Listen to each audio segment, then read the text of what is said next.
لتكون معلما ناجحا لا يكفي ان تكون مثقفا وملما بشيء او موضوع واحد فقط.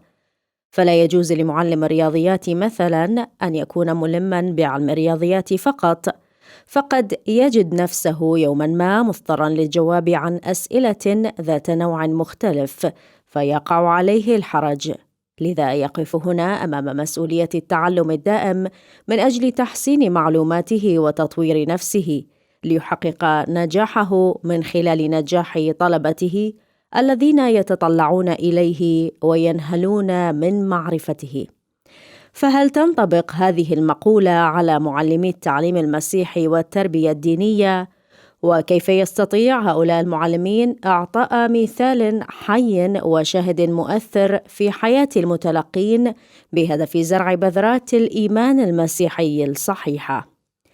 أهلا بكم مستمعينا الكرام بحلقة خاصة عن التعليم المسيحي والتربية الدينية. تنضم إلنا مشكورة الأخت الدكتورة حنان إيشوع شابة من رهبنة بنات مريم الكلدانيات، حاصلة على دكتوراه في اختصاص التعليم الديني وتنشئة الشباب، أستاذة في العديد من الجامعات والمعاهد، منها مديرة الفرع دبلوم تعليم مسيحي للجامعة الدومينيكية الفرنسية ومعهد التثقيف المسيحي في بغداد والبصرة ومعهد الدراسات الشرقية في بغداد. قدمت العديد من المحاضرات التثقيفية والكورسات بضمن مجال التعليم الديني داخل العراق وخارجه. لها العديد من المؤلفات والمنشورات للجنة العليا للتربية الدينية، وحاليا هي أيضا أمين سر اللجنة العليا للتربية الدينية. أهلا وسهلا ماسير، وشكرا لحضرتك لانضمامك إلنا بهذه الحلقة. شكرا لكم ولاختياركم للشخص المتواضع. ماسير حنان، حضرتك عملتي كمعلمة للتربية الدينية للصفوف الإعدادية لعدة سنوات، وأيضا عملتي كمعلمة للتعليم المسيحي. قبل أن نتطرق إلى موضوع التعليم المسيحي، هل بإمكانك أن توضحي لنا الفرق بين الاثنين من وجهة نظرك كمعلمة؟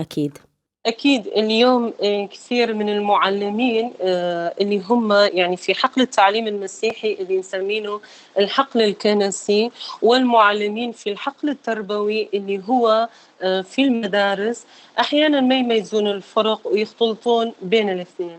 كلش ضروري إن هم اللي يميزون الفرق بين الاثنين. التعليم المسيحي قبل كل شيء هو فعل كنسي في جوهره، يعني أنا راح أبدي أفرق بين اثنين بجمل بسيطة على مود المستمع يقدر يميز معايا. إذا التعليم المسيحي هو فعل كنسي في جوهره، فالتعليم الديني هو فعل تربوي في جوهره.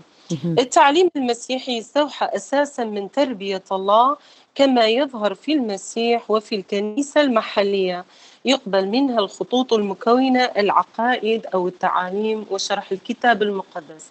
أما التعليم الديني يستوحى أساساً من تربية الله كما تظهر في المسيح وفي تعليم الكنائس المختلفة، لأنه هون نتحدث عن روح المسكونية وليست العقائدية اللي تخص كنيسة واحدة، حتى لو كانت مرتبطة بالكنيسة الجامعة اللي هي الكنيسة الكاثوليكية.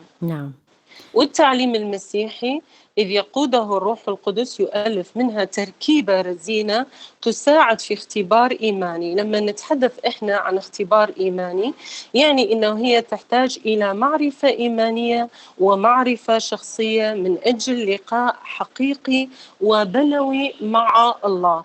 أما بالنسبة للتربية الدينية فتعني لقاء بنوي مع الله وأخوي بالدرجة الأولى مع المختلف معايا بالعقائد أو أحيانا بكثير من المصطلحات المختلفة، خاصة لما نتحدث إحنا عن كنيسة أو حركة مقابلة أو طائفة إلى آخره. التعليم المسيحي ياخذ بنظر الاعتبار الحياة اليومية، لأن هي مكان اللقاء مع الله والقيم والخبرة والطموح والأسرار خاصة، لأنها تقدس الإنسان. لذلك إحنا بالتعليم المسيحي دائما نركز على دور الأسرار، وهذا ما يميزنا أيضا لما إحنا نجي ناخذ بنظر الاعتبار في حقل التربية الدينية، ناخذ الأسرار اللي إحنا نعرفها كأسرار مشتركة مثلا نعم. كالعماد وإلى آخره، وناخذ بنظر الاعتبار في شرح أي في حقل التعليم المسيحي الأسرار اللي تخص عقائد كنيسة معينة. مهم.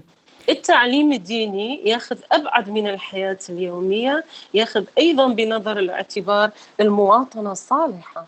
والمجتمع إلى آخره. من هنا تجي كثير من الأشياء اللي إحنا كتربويين ناخذها بنظر الاعتبار من نكتب كتب التربية الدينية. لذلك ناخذ بنظر الاعتبار نشاطات ولقاءات قصدية مهم. ومكتوبة تنطلق من أهداف محددة ومتدرجة.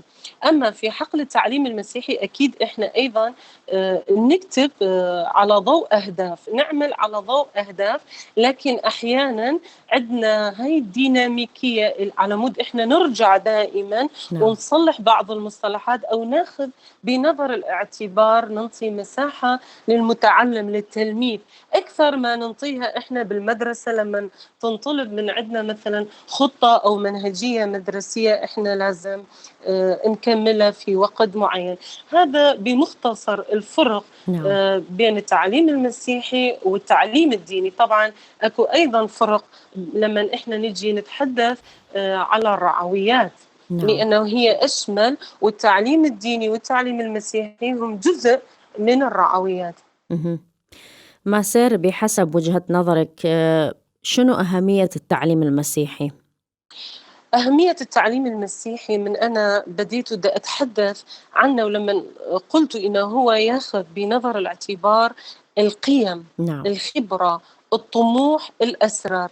بهذا أقصد إنه ياخذ حياة الإنسان كله. مهم. اليوم البعض يعتبرون إنه هو فقط يشتغل على الجانب الروحي، هذا تماما شيء أكيد، لأنه إحنا ناخذ بنظر الاعتبار كل الأسس اللي تنمي فينا الإيمان، لكن لا ننسى بأنه الإنسان هو قلب تعليم المسيحي، نعم. وأما مركز التعليم المسيحي فهو يسوع. ولما نقول إنه إحنا هدف التعليم المسيحي هو الإنسان اللي إحنا نحمله من خلال التعليم إلى قلب الله من مهم. خلال فهم تعاليم الله، فهذا يعني كثير، واللي راح أحاول أن أتحدث عنه بطريقة جدا مختصرة، لأنه نعم. أنا لما أتحدث عن التعليم المسيحي بدي أتحدث على مراحل عمرية مختلفة، مو من الروضة إلى الجامعة، بعدين نعم. الجامعين ياخذون الشبيبة اللي هي مو كثير مختلفة، لكن تعليمه إحنا نسميه تعليم متميز. قبل كل شيء أنا من تحدثت بالبداية على التعليم المسيحي قلت إنه هو تعليم ذو أهداف محددة ومخطط لها. نعم. هذا يبين بأنه التعليم المسيحي يهتم بنشاطات ولقاءات قصدية، أي ذات أهداف محددة ومخطط لها جدا بدقة. ليش؟ لأنه المتعلم في حقل التعليم المسيحي ما نقدر نضمنه إذا ما يحب هذا الحقل. أما بالمدرسة أي بالتعليم الديني نقدر نضمنه، لأنه مهم. هو يريد أن دائما يعني ينتقل من مرحلة إلى نعم. مرحلة أخرى. فلذلك التعليم المسيحي هو جدا حساس تجاه متطلبات العصر وحاجات المتعلم، نعم. على مود يساعد الراغبين بالتعلم في فهم الحقائق والمبادئ مهم. الدينية كما تظهر في تعاليم الرب يسوع وتعاليم الكنيسة. طبعا اللي هو ما دائما يستمر بالتعليم المسيحي يفقد كثير من الأشياء اللي تجي بالتدرج. فلذلك كل ما يبتعد الإنسان عن الكنيسة كل ما يبتعد من فهم كثير من التعاليم اللي هو بحاجة إلها. نعم. قلت تربوي لأن الأهداف التربوية اللي ياخذها بنظر الاعتبار تنطلق من أساس الحاجة عند الذين يرغبون بالتعلم، مهم. ويحاول التعليم أن يجعلها ملائمة مع أعمارهم ليتخطوا مشاكلهم تجاه نعم. إيمانهم. إحنا لا نتصور إنه ما عندنا مشاكل تجاه إيماننا وشكوك أحيانا وتساؤلات، هذا الشيء اللي إحنا نحاول أن نحله وأن نعلمه وأن نساعد الآخرين على مود يتخطونه، خاصة إحنا دا نعيش في فترة أبدا مو سهلة. الأطفال الصغار عندهم تساؤلات أحيانا توازي تساؤلات الكبار، نعم. لأن هم وحدهم من خلال وسائل الاتصال ووسائل أخرى إلى آخره، أو الاستماع إلى الكبار يتعلمون أشياء بدون ما إحنا نعرفها. نعم. فلذلك الفعل التربوي يساعد كثير على مود إحنا ناخذ بنظر الاعتبار الفئة العمرية، وطبعا نسبة الفهم عند المتعلم لما ذاكرته تكون صورية، لما هو يتخطى مرحلة الطفولة يدخل في مهم. مراحل المراهقة قبل الشبيبة إلى آخره، يكون في مراحل هو يعني دا يفكر أبعد من الشيء اللي إحنا دا نعلمه. نعم. فلذلك دائما لازم إحنا نساعده على مود هو يرجع ويكمل المسيرة اللي هو بداها بطرق تربوية، نعم. لكن بمحتوى كنسي عقائدي، لأن التعليم المسيحي يستمد من الكنيسة الخطوط العريضة نعم. اللي تعمل الكنيسة على امتداد واستمرار ملكوت الله. الهدف الأول إنه إحنا لازم نكمل وصية الله ووصية يسوع، أن نجعل دائما الملكوت ينمو في هذه الحياة. طبعا مهم. إحنا ماذا نشتغل وحدنا؟ لما أنا أقول التعليم المسيحي كما قلت بالبداية إنه أكو مركزية هي يسوع، فدا نتحدث عن جماعة وليس عن شخص واحد. نعم. لذلك معلم التعليم المسيحي لازم يؤمن، أنا أؤمن كمعلم التعليم المسيحي بغض النظر عن مختصة، دائما أرجع إلى الكتاب المقدس مهم. وأؤمن بالشيء اللي قالوا مثلا إيرميا، اللي دائما أخذه كشعار إلي. راح نعم. يجي هذاك اليوم اللي ما يبقى فيه لا رابي ولا معلم، وإنما الله يتكلم إلى قلب شعبه. هذا هو شغل التعليم المسيحي، نعم. أن يوصل الإنسان إلى مرحلة يقدر الله يتحدث إلى قلبه، أي من خلال تعاليمه، من خلال كلمته القدوسة، من خلال مهم. تعاليم الكنيسة، وليس فقط شخص يعني معلم التعليم المسيحي. نعم. بعدين التعليم المسيحي بما إنه إحنا بدنا نتحدث عليه بهذه الطريقة، هذا يعني إنه هو تعليم مسؤول عن مسيرة التأقلم الثقافي. مهم. لا يمكن عدم التركيز على نسبة التأقلم الثقافي عند تنشئة المتعلمين. يعني شو ما نمر إحنا في زمن جدا صعب، أيضا بدنا نتأقلم بطريقة مختلفة. فالتعليم المسيحي لازم دائما يدرس هذا التأقلم مهم. والشيء اللي دا يحدث بالمجتمع على مود يطعمه بمبادئ وأساليب تربوية دينية تاخذ معناها من تعاليم الرب يسوع، لكن في نفس الوقت يكون إلى أساليب أنثروبولوجية، أي تاخذ بنظر الاعتبار الثقافة اللي إحنا ننتمي إلى. أسلوب الحديث اليوم أنا من أعلم بالعراق يختلف من أعلم مثلا في إيطاليا، حتى مثلا أنا ببغداد من أعلم في كنيسة هي في كرادة، وعندي خبرة مثلا أن أعلم في مهم. كنيسة المنصور إلى آخره. أكو فرق بين منطقة ومنطقة، بين مدينة ومدينة. نعم. فلذلك معلم التعليم المسيحي لازم دائما ينتبه إلى مسيرة التأقلم الثقافي إحنا مهم. نسمينه، ولكن في نفس الوقت بدون ما يترك الرموز والتقصيات والأشياء الكتابية نعم. وتعاليم الآباء إلى آخره، وإنما أن هو يرجع ويأولنا بطريقة مهم. جدا حديثة.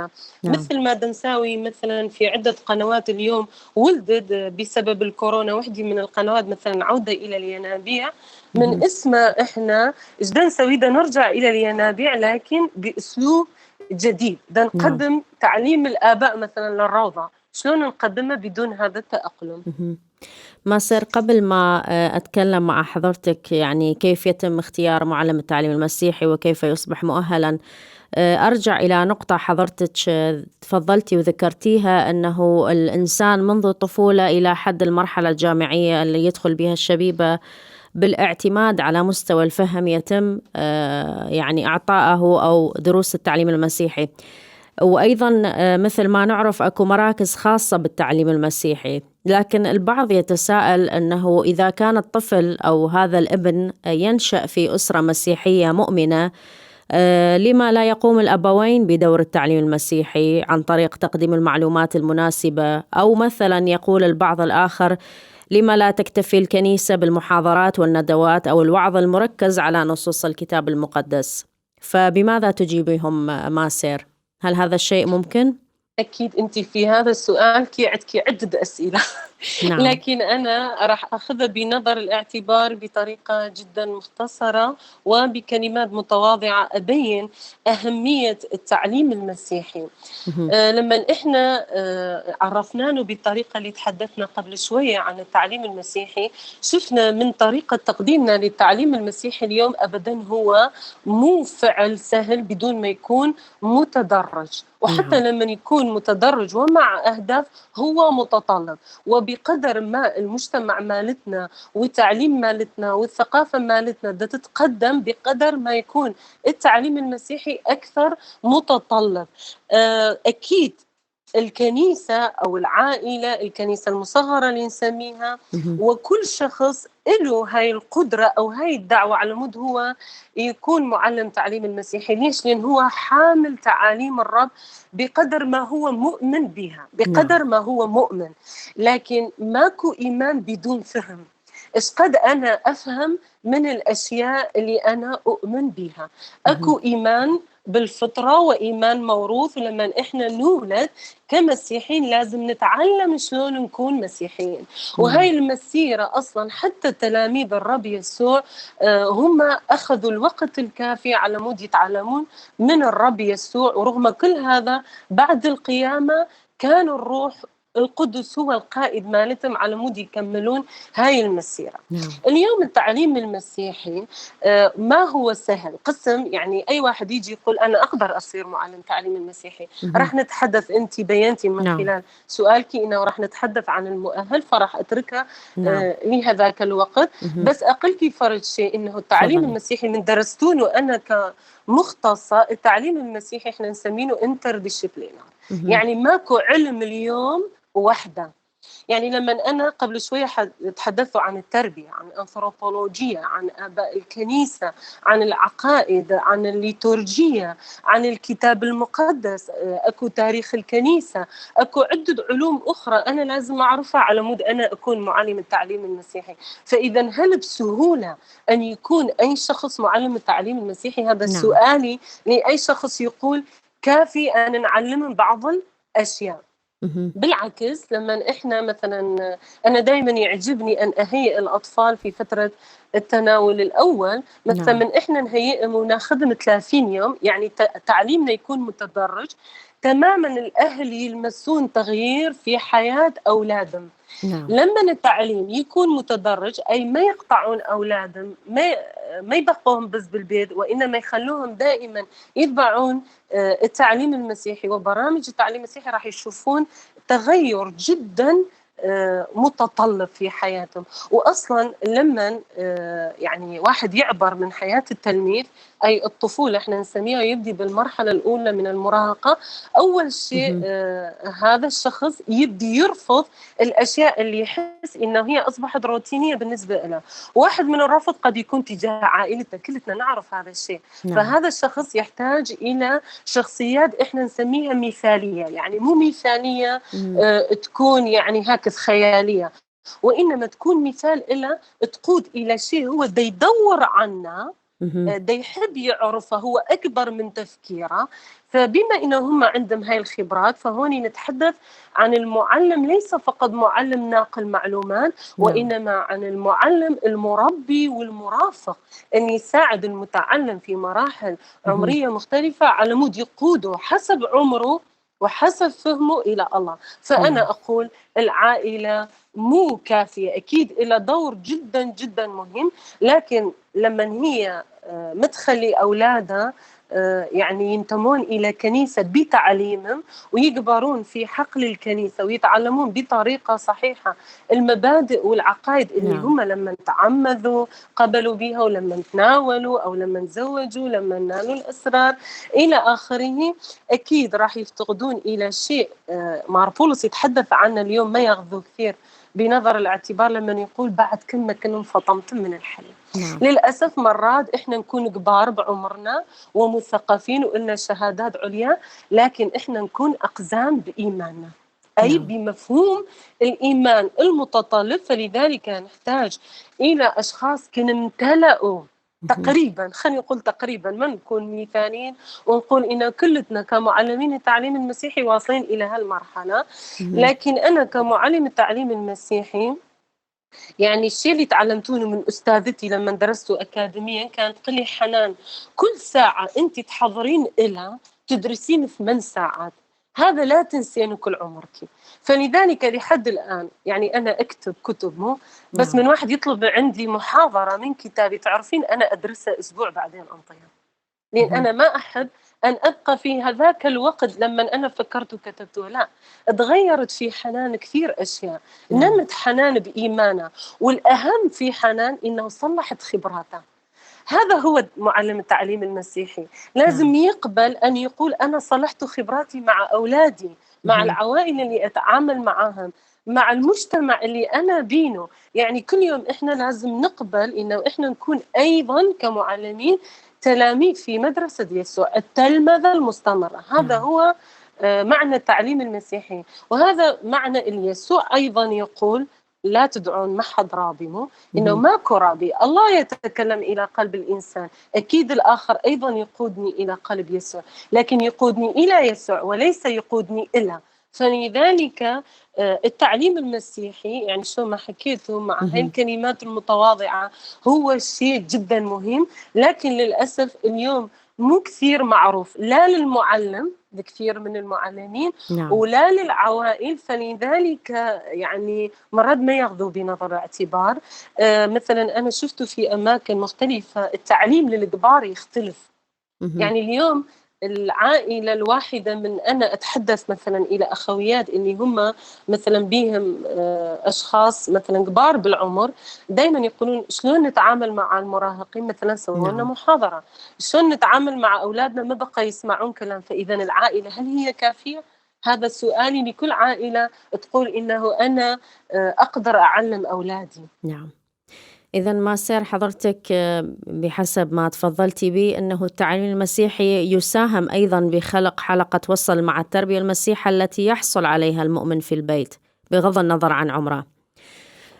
تفضلتي حضرتك ذكرتي أنه التعليم المسيحي أو دروس التعليم المسيحي تبدأ من الطفولة إلى الكبر، وأنا هنا لا أحاول أن أكرر اللي ذكرتي حضرتك، لكن أتطرق قليلا إلى أن هناك بعض الأطفال الذين يكونون صعبي الميراث أو لنقل الذين يصلون إلى سن البلوغ أو المراهقة.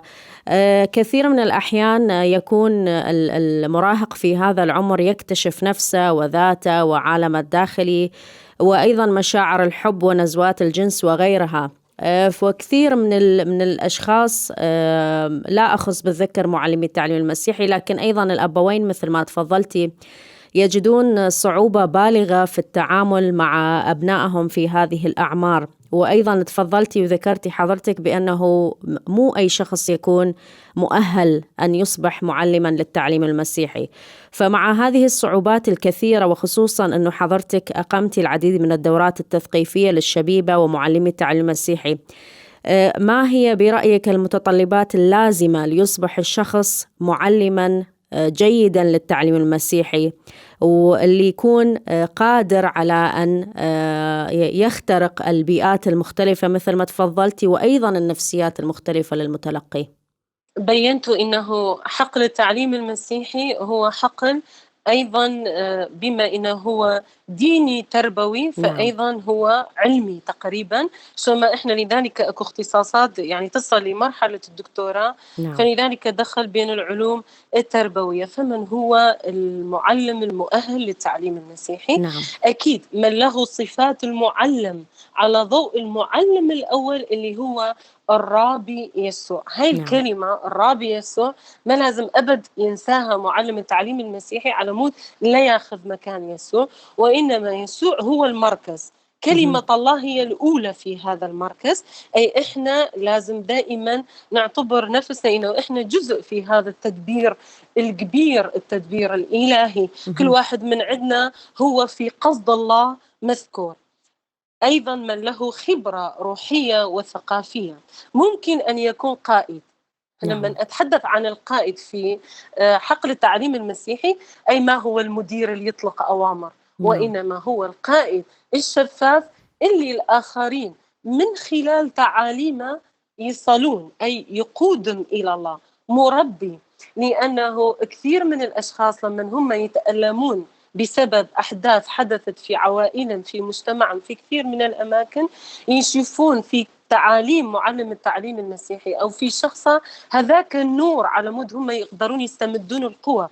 يعني أنا صادفت كثير من الأشخاص قالوا بعد نحتاج ما سير أن نتعلم، أو لا تخلصون، يعني من نعلمهم ساعة أو ساعتين يقولون بعد كملوا، بعد نريد نستمع. هل راح ترجعون وتنطونا نفس الشيء؟ فدربي بهم بطريقة متدرجة كثير من الأشياء هم بحاجة إلى ما تلقوها أحيانا حتى في بيوتهم. نعم. مرافق يعني أحيانا لازم نكون مرافقين صامتين، أحيانا لازم نصغي، مو فقط نعلم. يعني مو دائما لازم أنا أحضر الأشياء اللي تعجبني، لازم أصغي إلى الحاجات. أنت همينا هسه تحدثي عن الفئات العمرية، يعني في فئات الأعمار الصغيرة ما تحضرين يمكن راح يمشون وياكي. بس اليوم الكنائس تعاني، تقول مثلا مرحلة الإعدادية والمتوسطة ما يقبلون يجون الكنيسة أو ما يستمرون. ليش؟ نعم. لأن يعني إحنا ما نصغي إلى حاجاتهم. مع العلم الشيء اللي أريد أقوله لمعلم التعليم المسيحي من هذاك الوقت ابدي نشئ بهم يكونون معلمين وقادة ومرافقين وأشخاص مهمين بالكنيسة، على مود مواهبهم تنصقل مع مفاهيم إيمانهم، ويبدون في الوقت اللي هم تنمو طاقاتهم بطريقة جيدة جدا، ويكون عندهم طاقات خلاقة بهاي الأعمار، أن تكون أيضا خلاقة للجسد الواحد اللي هو الكنيسة. اللي عنده أيضا خبرة أكاديمية لتصحيح الخبرات، شو ما قلت أيضا أنا أصحح خبراتي ولاكتشاف طرق جديدة للتعليم. اليوم التعليم المسيحي عنده أساليب كثيرة، أنا دائما أقول لأن أدرس الأساليب مو نعم.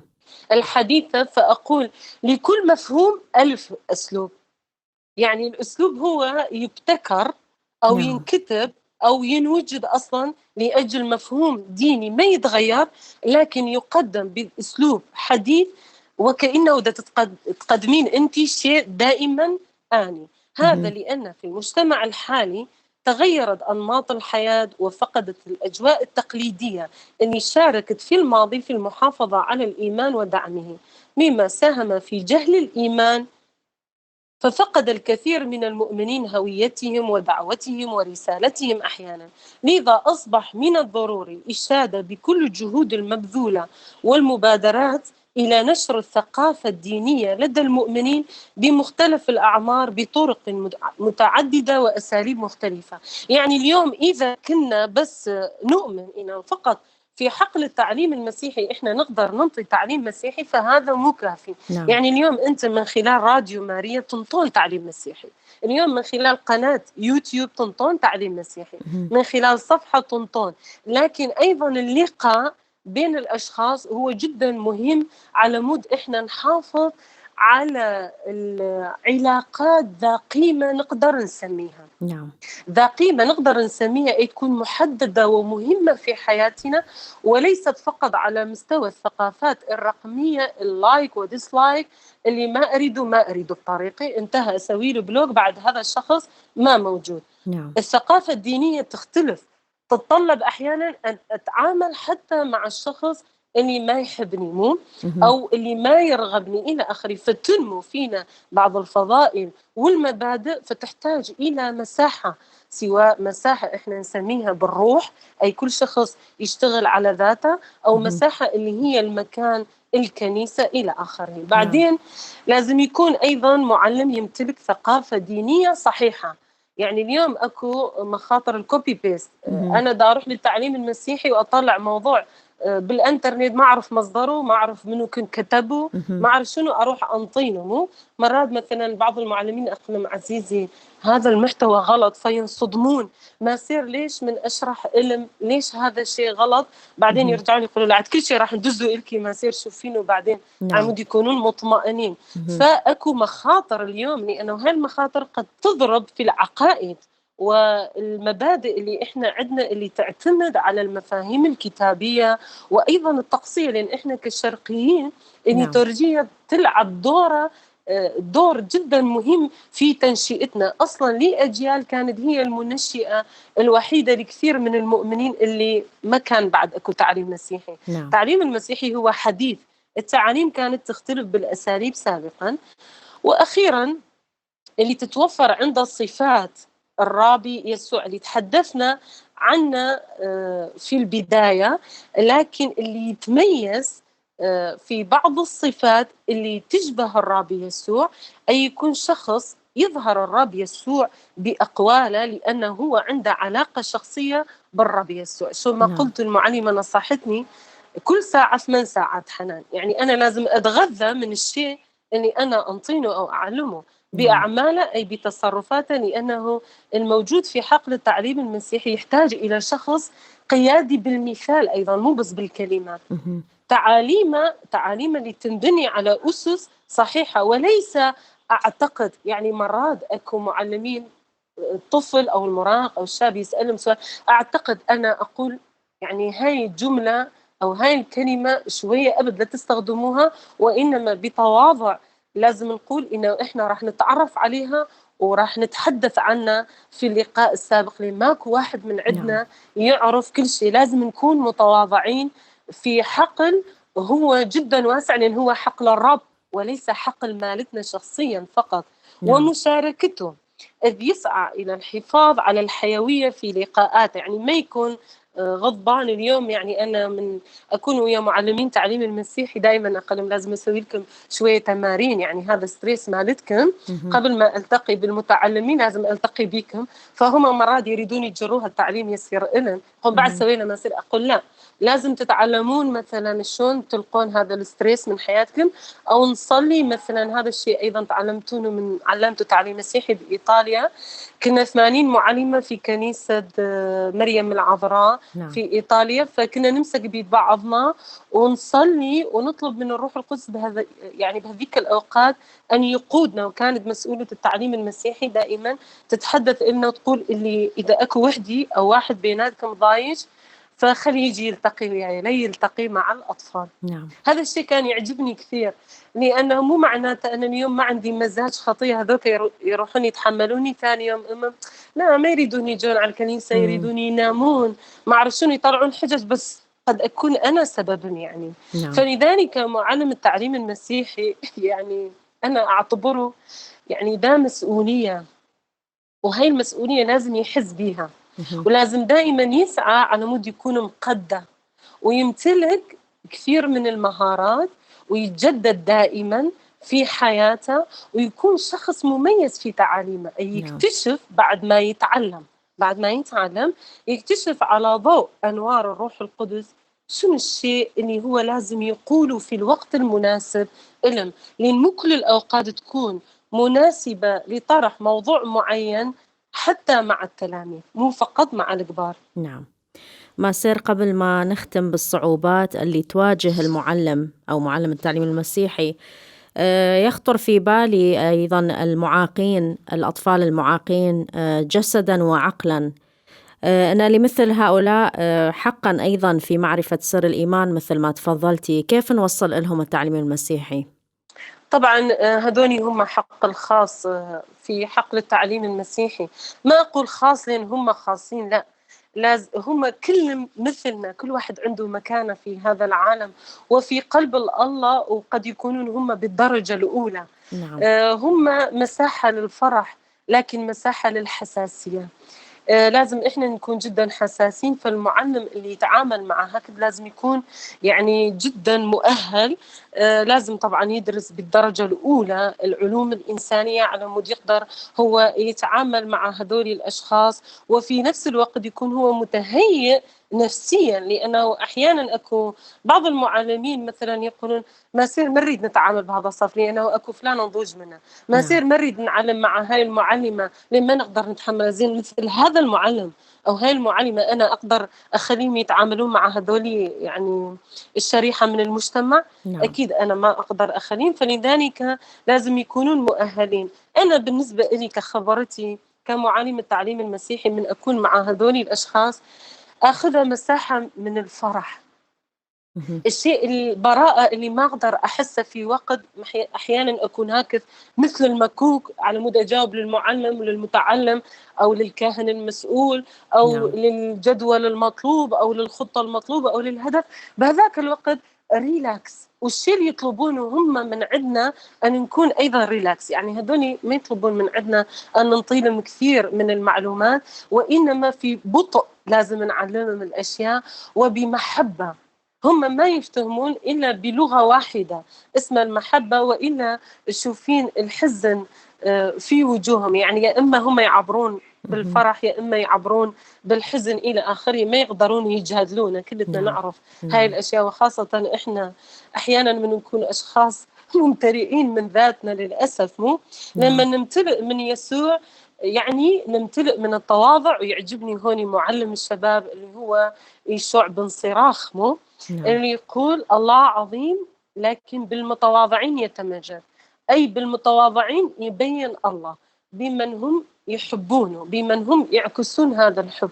من يقدر يعكس هذا الحب إلا لمن هو يكون أصلا كن حزبي وكن عاش ويقدر يبادل الآخرين لأن إلهم مساحة في قلبه. فمعلم التعليم المسيحي بما إنه هو لازم يعني يكون له صفات من الرب يسوع، فلازم يكون له أيضا صفات الاحتضان نعم. والقبول للشخص. يعني اليوم ما يسموهم لا معاقين ولا ذوي الاحتياجات الخاصة، في أماكن أخرى مو بسقابلة عندهم بعض الأشياء اللي يعانون منها جسديا. منهم من مهم. عندنا اليوم ما يعاني من مرض أو يعاني من شيء. اليوم كورونا عطتنا درس مو. نعم. وأيضا بالكتاب المقدس مثلا مار بولس من يجادل، أنا ما أدخله بهالشريحة بس من أيضا يتناقش روحيا، يا رب عندي شوكة في جسدي، مهم. الجواب يجي له إنه نعمتي تكفيك. هاي النعمة ما لازم تغيب من حياتنا ولا من عيوننا ولا من أسلوبنا من نتعامل مع أشخاص عندهم شوكة بجسدهم. نعم. ما صرنا نختم بآخر سؤال، ما هي الصعوبات أو التحديات التي يواجهها معلمي التعليم المسيحي؟ أنا كخبرتي يعني النقطة الأولى جدا هي ثقافة الكوبي بيست والاكتفاء بمعلومات سطحية، نعم. بينما يحتاج التعليم المسيحي إلى البحث والفهم ثم التعليم. يعني شفنا ماكو داعي نعيد الأشياء، أكيد أكو مهم. أشياء كثيرة أخرى، نعم. بس إحنا دا نحكي بطريقة مختصرة مهم. ولقاء جدا مختصر. نعم. النقطة الثانية هي التغييرات السريعة والمعلومات القليلة. يعني العالم من هون دا يتطور وإحنا دا نبقى نفسنا أحيانا في حقل التعليم. وبصراحة هذا الوقت بالذات بين قدرات معلم التعليم المسيحي، لأن كثير من المعلمين ايش راح نعلم، شو نسوي، ما مهم. نقدر نسوي شيء بهذا الوقت. فكشف هذا الوقت المعلومات القليلة اللي يعاني من عند بعض المعلمين هي جدا خطرة. يا إما تعرفين لما الشخص ما يكون ممتلئ يا إما قد ينصاب بالغرور مهم. أو بالانكماش على ذاته ما يقدر يطلع على الساحة.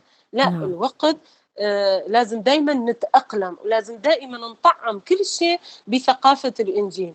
النقطة الأخرى هي عدم الدقة بتهيئة اللقاءات التعليمية، والدليل انه حتى لو كل سنه تنطيلهم كتاب جديد لمعلم تعليم مسيحي الثاني، اول سنه الله ايش قد حلو هذا الكتاب ودائما تشوفينه بين ايديهم وهكذا يعني عزيز عليهم ما نعم. ينذب على الرحله.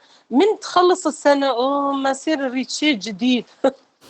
يعني قد تركي لمفهوم واحد ألف نعم. أسلوب. هذا يدل على يعني عفوا على عدم الكفاءة، مهم. لأنه يعني الإنجيل هو نفسه مو. مهم. هل راح أقول إنه أريد شيء آخر؟ لا، أكيد أكيد لا. هذا الشيء كلمة يسوع ما تنطق. مهم. كتاب التعليم المسيحي ولأجل أن نفهم الإنجيل إلى آخره، مو كل نعم. كلمة الله وكل شيء هو بإيماننا.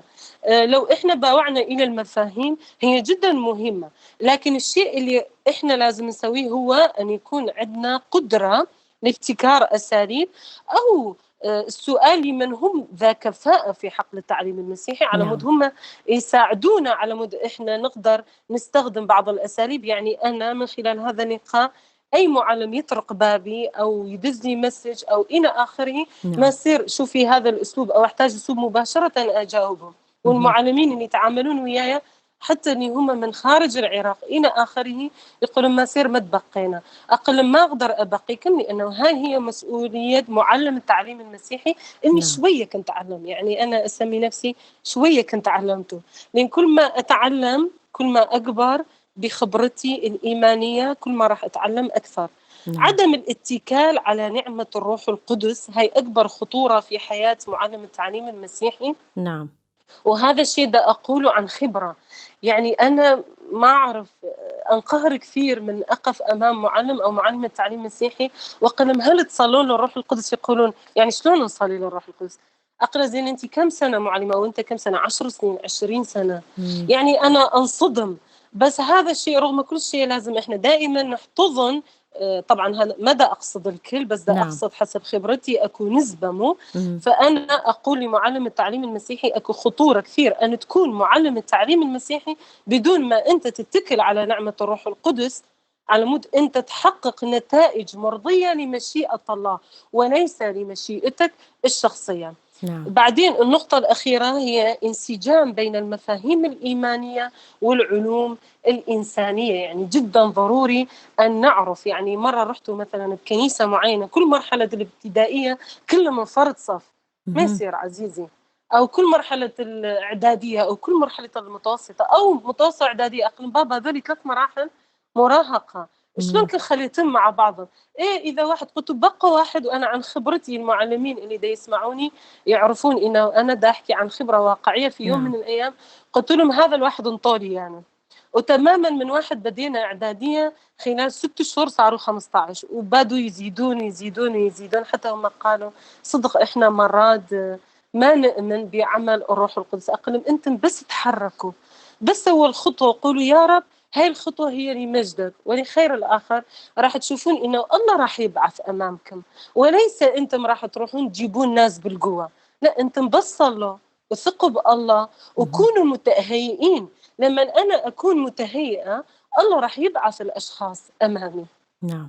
وصلنا إلى ختام حلقتنا عن التعليم المسيحي والتربية الدينية. انضمت لنا مشكورة الأخت الدكتورة حنان إيشوع شابة من رهبنة بنات مريم الكلدانيات، وهي حاصلة على دكتوراه في اختصاص التعليم الديني وتنشئة الشباب، وحاليا هي أمين سر اللجنة العليا للتربية الدينية. شكرا جزيلا ماسير على انضمامك إلنا في هذه الحلقة.